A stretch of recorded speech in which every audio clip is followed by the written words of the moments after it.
The 5 squares. Before any move is made on a chessboard, the master player has already answered 5 questions. Not about the piece they are moving, about the board itself. Machiavelli understood these 5 questions intuitively across the political chessboard of Renaissance Italy, where a wrong answer could cost you your position, your freedom, or your life. 5 squares. Master them before you move anything. Square 1. What does this room actually want? Not what it says it wants, not what it is supposed to want, what it actually, operationally, in its behavior and its history and its pattern of rewards, wants. Every room has an official story and a real story. The official story is what gets said at the table. The real story is what gets rewarded, what actually produces status, access, resources, and trust. The piece walks into the room and reads the official story. They speak the language they were taught to speak. They perform the virtues they were taught to perform. The player walks into the room and reads the real story. They study the pattern of rewards. They identify who rises and how. They identify the gap between what is said and what is valued, and they position accordingly. Machiavelli spent 14 years doing this at the highest level. Every diplomatic mission he undertook required him to walk into a new room, a foreign court, a papal chamber, a military command, and answer square 1 before he said a single word. What does this room actually want? Not the rhetoric, the reality. Square 2. Who holds the actual power and how did they get it? Position on an org chart is not power. Title is not the power. Seniority is not the power. These are its costumes.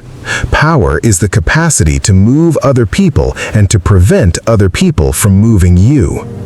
In every room, the actual power and the displayed power are different.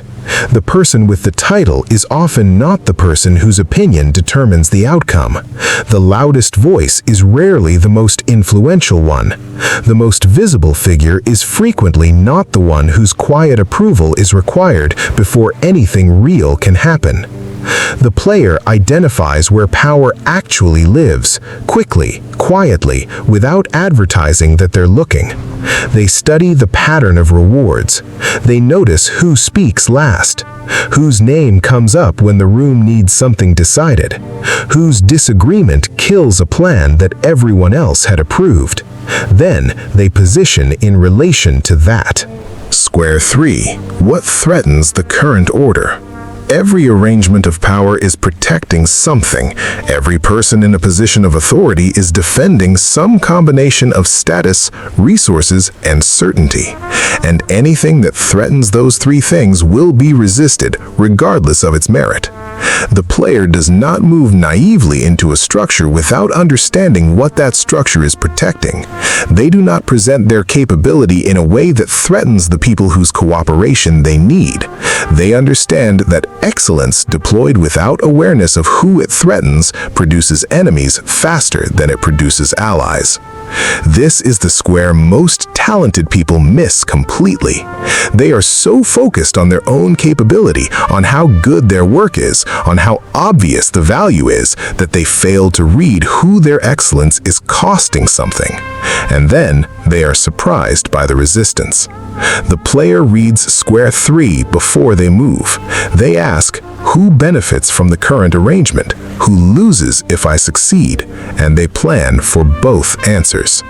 Square 4. What is the timeline? The piece reacts in real time. The player thinks in multiple time frames simultaneously. They ask, what does this interaction require right now? But also, what does this relationship need to look like in 6 months? And what position do I need to be in a year from now to be able to make the move that isn't available to me yet?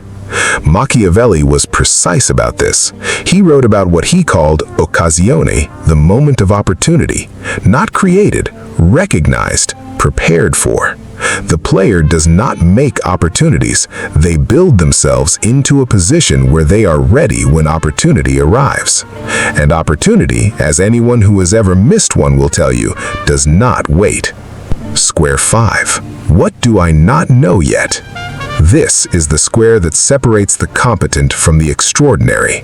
The competent player answers the first 4 squares and moves. The extraordinary player holds one additional question in mind at all times. What is happening in this room that I cannot yet see? They assume that their read of the board is incomplete. They assume there are pieces they haven't identified, alliances they haven't mapped, information they don't yet have. They hold their strategy loosely enough to update it when new information arrives, without losing their fundamental position. The player who is certain they have seen everything has already stopped seeing. These are the 5 squares. Answer them before you move, every time.